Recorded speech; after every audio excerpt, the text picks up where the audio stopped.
তৃতীয় টেস্টে শুভমন গিল আর কোনো ঝুঁকি নিতে রাজি নাই।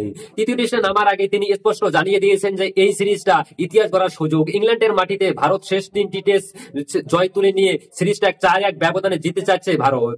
আর তার জন্য শুভমন গিল বিশাল বড় সিদ্ধান্ত নিয়েছে।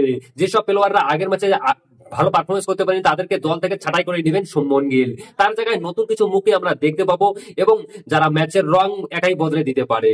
দলে কাদেরকে তিনি সুযোগ নিচ্ছে আজকে জানবো আমরা এই ভিডিওতে। তবে তার আগে তোমরা যদি ভাই চাও যে টেস্ট সিরিজ 4-1 জয়লাভ করুক তো কমেন্টে বক্সে অবশ্যই বলবেন। তো চলো ভিডিও শুরু যাক। ভারত আর ইংল্যান্ডের মধ্যে সিরিজটা এখন 1-1 ব্যবধানে রয়েছে। তৃতীয় টেস্ট ম্যাচ হবে লর্ডসের মাটিতে, আর যেখানে বোলাররা ভীষণ ভাবে সাহায্য পায়। আর এই মাঠে স্পিনারদের তেমন কিছু করার থাকে না, তাই ভারতীয় দলের দুটি পরিবর্তন আমরা দেখতে পাবো। প্রথম পরিবর্তন হচ্ছে যে সেটা হচ্ছে কনফার্ম তিনি জানিয়ে দিয়েছে, সেটা হচ্ছে প্রসিদ্ধ কৃষ্ণার জায়গায় জসপ্রীত বুমরা আসতে চলেছে। সে সেকেন্ড টেস্টের পর শুভমন গিল নিজেই এটা জানিয়ে দিয়েছিলেন যে বুমরা তৃতীয় টেস্ট খেলবে।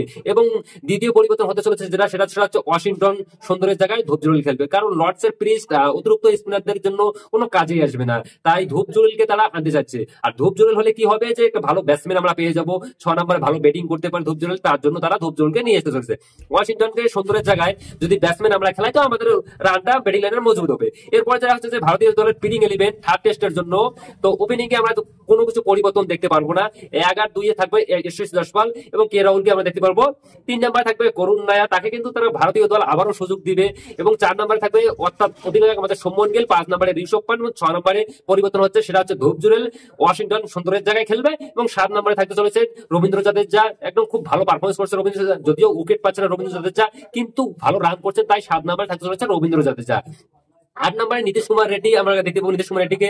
9 নম্বরে আকাশদীপ, যিনি সেকেন্ড টেস্টে ভাই একাই ঘুরিয়ে দিয়েছিলেন। আর তারপর 10 নম্বরে থাকতে চলেছে আমাদের জসপ্রীত বুমরা এবং প্রসিদ্ধ কৃষ্ণের জায়গা থাকতে চলেছে জসপ্রীত বুমরা, এবং 11 নম্বরে থাকতে চলেছে মোহাম্মদ সিরাজ। তো এখন বলুন যে বন্ধুরা, এখন এই যে দুই পরিবর্তনে ভারত কি পারবে ইংল্যান্ডকে আবারও ধুল চাটাতে? তো চলো আজকে তুমি এটা